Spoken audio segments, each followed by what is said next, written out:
Two long parallel wires carrying current 8 ampere and 15 ampere in opposite direction are placed at a distance 7 cm from each other.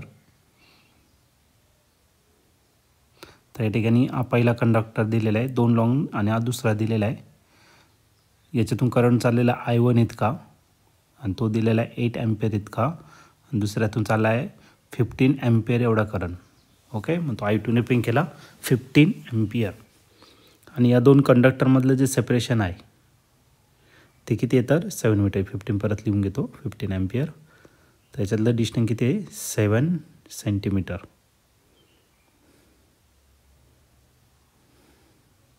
पुढे point P is at a equidistant from both the wire such that the line joining the point to the wire are perpendicular to each other. तर त्या अशा प्रकारे आपल्याला join करायचं ते perpendicular असतील. Okay, तर या ठिकाणी तो पॉईंट P घेतला तो आणि इकडं A आणि याला B ने रिप्रेझेंट केला. सपोज हा डिस्टन्स 1 घेतला तर तिकडचा पण डिस्टन्स किती घ्यायचा x एवढाच घ्यावा लागेल तुम्हाला. इक्विडिस्टन्स सांगितलं आहे बरोबर ना. The magnitude of magnetic field at point P is, तर ब्रॅकेटमध्ये √2ची व्हॅल्यू 1.4 दिलेली आहे, ब्रॅकेट कंप्लीट. आणि दुसऱ्या ब्रॅकेटमध्ये μ0ची व्हॅल्यू दिलेली आहे 4 पाय × 10⁻⁷ SI युनिट. SI युनिट म्हणजे वेबर पर एम्पियर पर मीटर. 2023ला आलेला प्रश्न आहे.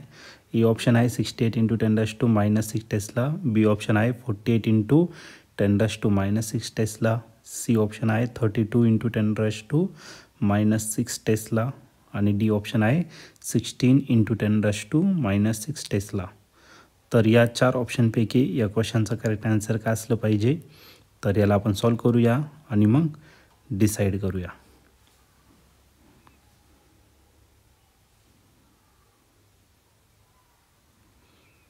आता एक काम करू, मॅग्नेटिक फील्ड आपल्याला या ठिकाणी फाइंड करायचं आहे. मग या ठिकाणी राईट करतो. Magnetic field due to first straight current carrying conductor. Okay, तर मॅग्नेटिक फील्ड घ्यायचं आपल्याला फर्स्ट स्ट्रेट करंट कॅरिंग कंडक्टरसाठी. करंट कॅरिंग कंडक्टर, तर त्याला B1 ने रिप्रेझेंट करू आणि B1 भेटेल आपल्याला μ0 I1 / 2πr. आरच्या जागी आपण काय करणार आहे x कन्सिडर करणार कारण ते परपेंडिक्युलर डिस्टन्स आहे. ओके, मग पहिलं भेटलं μ0 I1 / 2πx. तसंच आपल्याला दुसऱ्या स्ट्रेट कंडक्टरसाठी पण या ठिकाणी घ्यावं लागेल. मग या ठिकाणी राईट करतो. Magnetic field due at a point P due to current carrying straight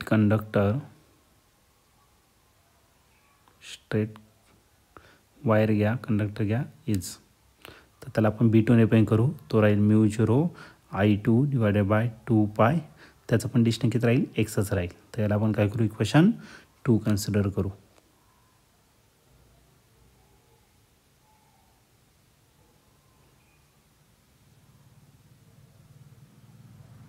आता पुढे काय करायचं आपल्याला, तर या ठिकाणी हा जो पॉईंट P आहे त्या ठिकाणी आपल्याला मॅग्नेटिक फील्ड फाइंड करायचं. राईट, मग या ठिकाणी लिहून घेतो मॅग्निट्यूड फाइंड करायचं आपल्याला ना.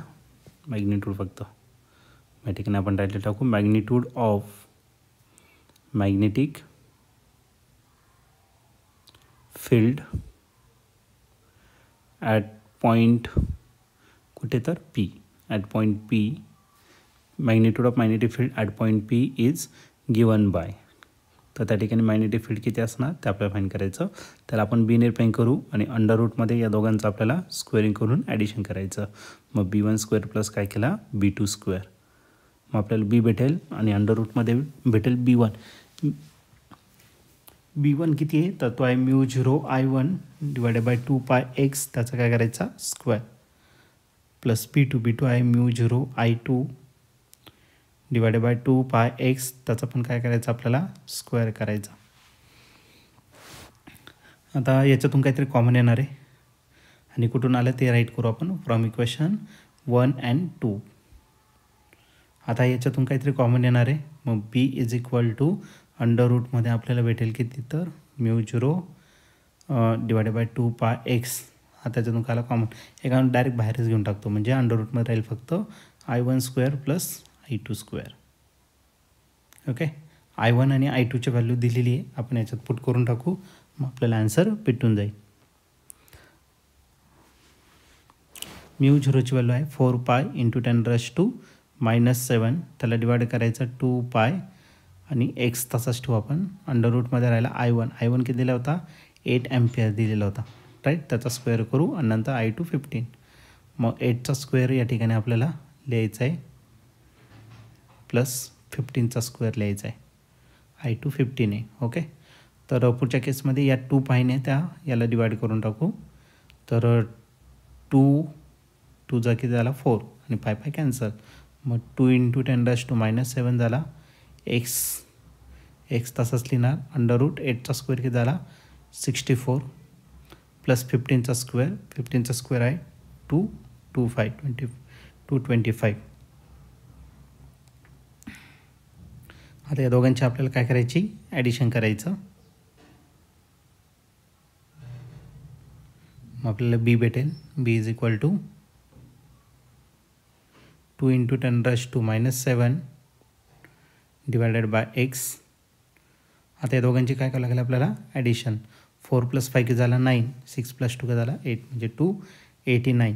आता 289 कशाचा स्क्वेअर रूट आहे तर ते आपण या ठिकाणी राईट करून टाकू. मग बी भेटेल आपल्याला 2 × 10⁻⁷ तसाच लिहिणार आणि 289 जो आहे तर तो आहे 17चा square. Okay, divided by x. तर याला आपण इक्वेशन नंबर काय करू 3 कन्सिडर करू. आता या फिगरमध्ये हा इक्विलॅटरल ट्रायंगल आहे बरोबर. इक्विलॅटरलने आयसोस्केलस ट्रायंगल आहे कारण दोन बाजू त्याच्या कशा आहे सेम आहे राईट.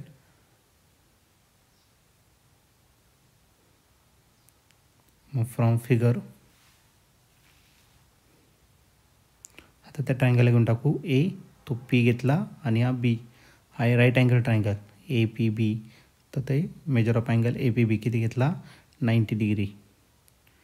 मग एक काम करू आपण आता पायथागोरस थेरम या ठिकाणी यूज करू.